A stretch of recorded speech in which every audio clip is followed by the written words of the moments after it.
IPL থেকে মুস্তাফিজুর রহমানকে বাদ দিয়ে দিয়েছিল তো ভারত, তাই না? তো কি হয়েছে? পাকিস্তান তাদের পিএসএল-এ মুস্তাফিজকে লুফে নিয়েছে। পাকিস্তানের প্রধানমন্ত্রী শাহবাজ শরীফ তার ক্যাবিনেট মিটিংয়ে জানিয়েছেন যে বাংলাদেশের জন্য টি-20 বিশ্বকাপে ভারতের বিপক্ষে ম্যাচ তারা বয়কটের সিদ্ধান্ত নিয়েছে। সেইটার জবাব দিতে গিয়ে গদগদ হয়ে আমাদের যুব ক্রীড়া মন্ত্রণালয়ের উপদেষ্টা ডক্টর আসিফ নজরুল, ধন্যবাদ পাকিস্তান, নিজের ফেসবুকে এই লেখাটাও লিখে দিয়েছেন। পাকিস্তানের ক্যাপ্টেন অফিসিয়াল প্রেস কনফারেন্সে সালমান আলী আগা তিনি জানাচ্ছেন যে বাংলাদেশিরা আমাদের ভাই, পাকিস্তানের পাশে যে তারা রয়েছে এই জন্য আমরা ভীষণ কৃতজ্ঞ। এই সব কিছু কিসের ইঙ্গিত দিচ্ছে? এই যে দুদিন আগে পাকিস্তানের প্রতিরক্ষামন্ত্রী যে বললেন আইসিসির বাইরে গিয়ে এরকম নতুন একটা বৈশ্বিক ক্রিকেট সংস্থা প্রয়োজন, সেরকম কিছু ইঙ্গিত দিচ্ছে। বাংলাদেশ পাকিস্তান ক্রিকেটের নতুন জোট, নতুন আইসিসি, নতুনভাবে আমরা ক্রিকেটটাকে কি দেখতে যাচ্ছি কিনা। দেখেন, মুস্তাফিজের ইস্যুটা আমি আগে একটু ক্লিয়ার করি। পিএসএল-এ এইবারই প্রথমবারের মতো নিলাম সিস্টেমে হচ্ছে। সেই নিলামের আগে ডিরেক্ট সাইনিংয়ের ব্যাপার রয়েছে। তাতে লাহোর কালান্দার্স তারা মুস্তাফিজুর রহমানকে দলে ভিড়িয়েছে 6,44,00,000 পাকিস্তানি রুপিতে। এখন অনেকে ওই যে কম্পেয়ার করছেন যে না, ভারতে তো আসলে নিয়েছিল মুস্তাফিজকে কলকাতা নাইট রাইডার্স 9,20,00,000 ভারতীয় রুপি, তো সেটা থেকে তো আর খুব কম না, 3 ভাগের 2 ভাগ না হয়ে আমরা ধরলাম যে পাকিস্তানও তো 6,44,00,000 পাকিস্তানি রুপি দিয়ে নিয়েছেন। না, বিষয়টা ওই রকম না, বিষয়টা তো কাছাকাছি না। ভারতীয় রুপির মান আবার পাকিস্তানের রুপির মানের মধ্যে বিশাল পার্থক্য রয়েছে। ধরেন আমি জিনিসটাকে যদি টাকায় কনভার্ট করে বলি, তাহলে কলকাতা নাইট রাইডার্স মুস্তাফিজুর রহমানকে নিয়েছিল 9,20,00,000 ভারতীয় রুপি, বাংলাদেশি মুদ্রায় 12,40,00,000 টাকার মতো, 12.5 কোটি টাকা ধরেন। আর এই পিএসএল এর দল লাহোর কালান্দার যে মুস্তাফিজকে দলে ভেড়ালো 6,44,00,000 পাকিস্তানি রুপি দিয়ে, এটা বাংলাদেশি মুদ্রায় মান 2,80,00,000 টাকা। আইপিএল এ খেলে মুস্তাফিজ পেতেন 12.5 কোটি টাকা, আর পিএসএল এ খেলে মুস্তাফিজ পাচ্ছেন 3.25 কোটি টাকা।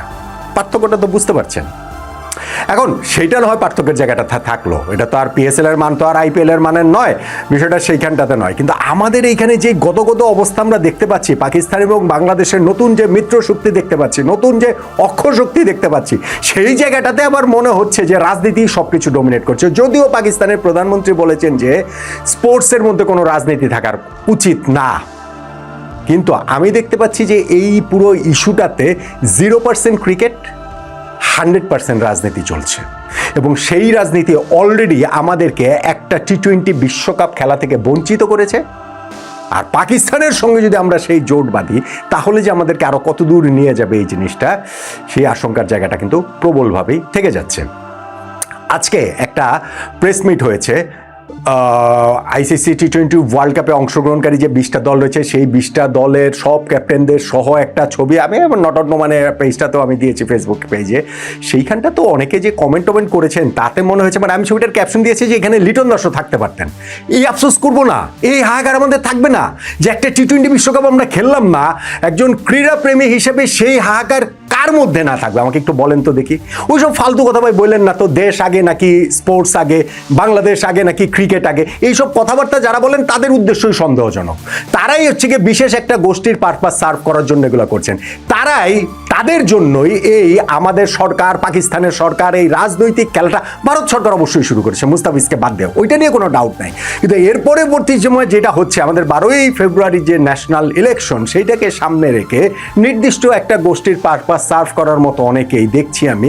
বাংলাদেশে ওই ক্যাপ্টেন্স ফটোটাতে লিটন দাস থাকতে পারতো, বাংলাদেশের ক্যাপ্টেন। এইখানে আপনারা কেউ যেসব কমেন্টস লিখেছেন, তাতে করেই ভাই আসলে স্পষ্ট হয়ে যায় ক্রিকেটটা আপনাদের কোনো অগ্রাধিকারে নাই, দেশপ্রেমটাও আপনাদের অগ্রাধিকারে নাই।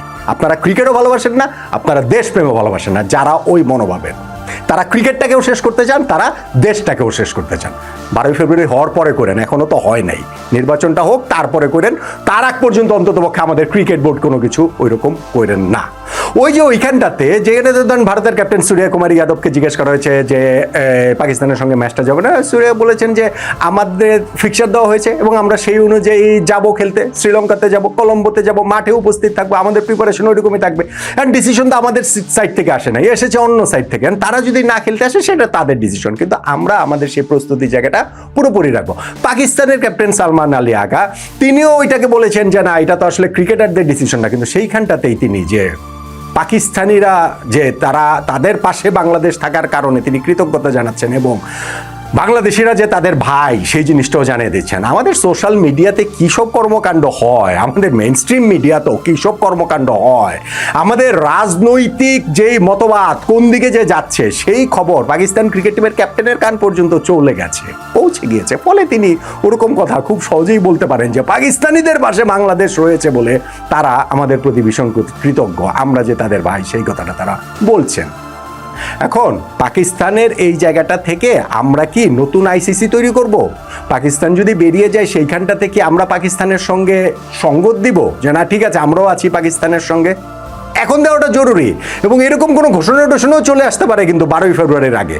আপনারা যদি সেরকম মনে করেন আপনারা ভুল ভাবছেন, আমার মনে হয় না এরকম কিছু হবে। পাকিস্তান জাস্ট হচ্ছে কি আমাদের নাচাচ্ছে, পাকিস্তান জাস্ট আমাদেরকে খেলাচ্ছে, আমাদের দেশটাকেও খেলাচ্ছে, আমাদের ক্রিকেটটাকেও খেলাচ্ছে। 12ই ফেব্রুয়ারি নির্বাচনের তারা যাদেরকে পৃষ্ঠপোষক করে ক্ষমতায় আনতে চায় তারা যদি ক্ষমতায় আসে তাহলে তো হয়ে গেল, তাদের উদ্দেশ্য সফল। আর যদি সেটা না পারে, সুরসুর করে দেখবেন 15 তারিখের ম্যাচটা পাকিস্তান খেলছে ভারতের সঙ্গে, বাংলাদেশের কি হলো না হলো তাতে তাদের কিচ্ছু যায় আসে না। এই যে একটা ওয়ার্ল্ড কাপ বাংলাদেশ খেললো না, তাতেই বা পাকিস্তানের কি যায় আসে? ওই যে মিষ্টি মিষ্টি কয়েকটা কথা বলবেন, সেই মিষ্টি মিষ্টি কথা বাংলাদেশের পাশে থাকার জন্য না, সেই মিষ্টি মিষ্টি কথা ভারতকে খোঁচা দেওয়ার জন্য, ভারতের বিরোধী হওয়ার জন্য, ভারতকে প্রশ্নবিদ্ধ করার জন্য। কিন্তু এন্ড অফ দ্য ডে যে আমার আন্ডারস্ট্যান্ডিং যেটা সেটা হচ্ছে গিয়ে খেলাটা হচ্ছে পুরো রাজনীতির খেলা। প্রথম থেকেই সেটা রাজনীতির খেলা ছিল। মুস্তাফিজকে বাদ দেওয়াটা রাজনীতির খেলা, সেই কারণে আমাদের ওয়ার্ল্ড কাপ না খেলতে যাওয়াটা রাজনীতির খেলা, সেই কারণে পাকিস্তান বিশ্বকাপে খেললেও ভারতের বিপক্ষে ম্যাচ খেলবে না রাজনীতির খেলা। এবং এই সকল রাজনৈতিক খেলা ভারতের যেমন শুরু করেছিল তারা পশ্চিমবঙ্গ নির্বাচনকে সামনে রেখে, আর এখন বাংলাদেশ ও পাকিস্তানে যেটা হচ্ছে সেটা বাংলাদেশের জাতীয় নির্বাচনকে সামনে রেখে আমাদের ক্রিকেটটাকে কোনো মতে দম বন্ধ করে এই পর্যন্ত টিকে থাকতে হবে। আমার আন্ডারস্ট্যান্ডিং সেটা। অনেকে আমার সঙ্গে একমত হবেন না, কোনো অসুবিধা নেই, কিন্তু আমি কথা বলছি শেষ পর্যন্ত গিয়ে সেইটা দেশের পক্ষে বলছি, ক্রিকেটের পক্ষে বলছি, এবং যত সময় যাবে আপনারা সেটা তত আরও ভালোভাবে বুঝতে পারবেন। এই যে ধন্যবাদ পাকিস্তান আর বাংলাদেশিরা আমাদের ভাই, এগুলার সকল সূত্র যে শেষ পর্যন্ত গিয়ে 12ই ফেব্রুয়ারির নির্বাচন ঘিরে সময়ে সেটাও বোধহয় স্পষ্ট থেকে আরও স্পষ্টতর হয়ে উঠবে। বাংলাদেশ ক্রিকেটটাকে বলির পাঠা করে এইখানটাতে রাজনৈতিক স্বার্থ সিদ্ধি করার চেষ্টাটা সব জায়গা থেকে, সব পক্ষ থেকে, সব দেশের জায়গা থেকে সংশ্লিষ্ট হচ্ছে বলেই আমার আন্ডারস্ট্যান্ডিং। খুব খুব খুব কম সংখ্যক মানুষই এখন আমার সঙ্গে একমত হবেন, কিংবা বেশি সংখ্যক মানুষের সেই উল্লাসটা সোশ্যাল মিডিয়াতে দেখা যাবে যারা বিরোধী পক্ষ। কিন্তু আমি একই সঙ্গে জানি একেবারে হৃদয়ের গহীন থেকে এইটা বিশ্বাস করার মানুষের সংখ্যাও খুব কম নেই যারা সত্যি সত্যি বিশ্বাস করেন আমাদের ক্রিকেটটাকে এইখানটায় বলির পাঠা করা হলো দেশের রাজনৈতিক স্বার্থ হাসিলের জন্য। একটা নির্দিষ্ট গোষ্ঠী সেটা করেছে, একটা নির্দিষ্ট গোষ্ঠী সেটা করছে। 12ই ফেব্রুয়ারি পর্যন্ত ভাই আপনারা আর কিছু করেন না, অনেক করেছেন। 12ই ফেব্রুয়ারি পর্যন্ত অন্ততপক্ষে ক্রিকেটটাকে একটুখানি রেহাই দেন, একটুখানি।